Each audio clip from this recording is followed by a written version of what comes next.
think that one of my friends, somebody who probably is eminently more qualified to be speaking to all of these issues than I, is not even allowed or invited to speak here today. And of course I'm talking about Frank Gaffney, because he has been unafraid with the Center for Security Policy to talk about the report.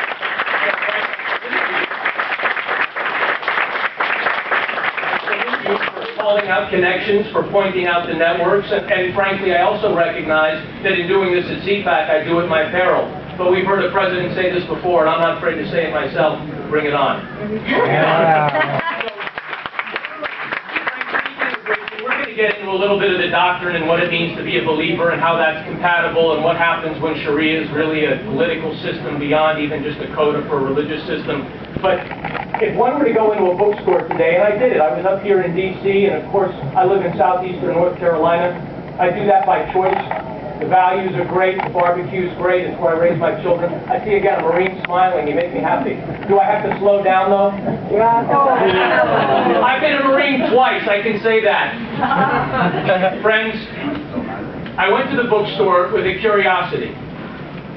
How would Islam, and specifically, how would the threat from radicals and from jihad be presented? Here we are in the nation's capital.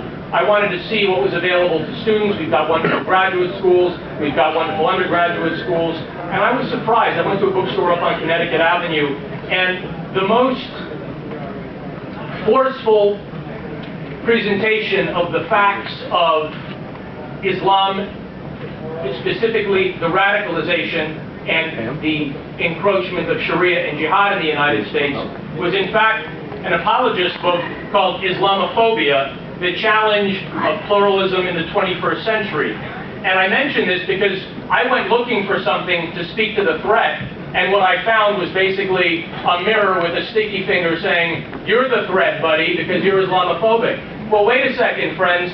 I had to take a step back. See, because I'm not.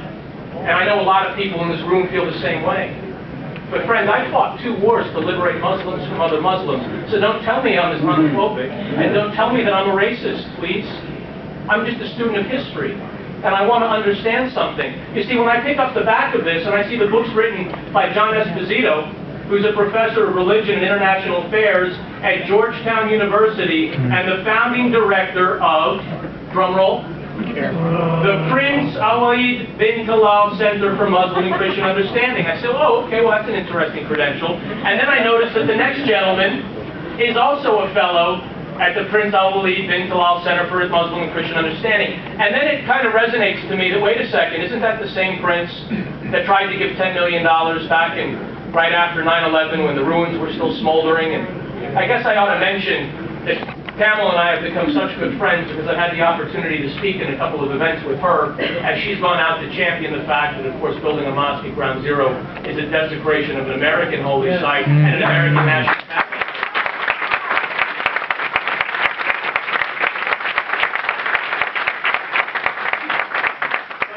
It struck me that that was the same sheikh that had tried to give Rudy Giuliani $10 million, of course, with the strings attached that really, mayor, this would be kind of admit it's his real fault, right? And of course the mayor said, no, it's not, keep your money.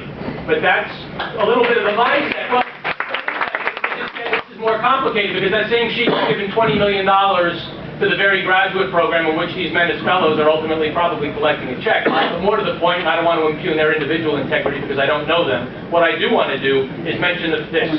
$20 million buys a lot of interns and a lot of research time. So in essence, what's being sold in a private bookstore available to the mass market is propaganda that's coming out of Saudi Arabia. And this is what represented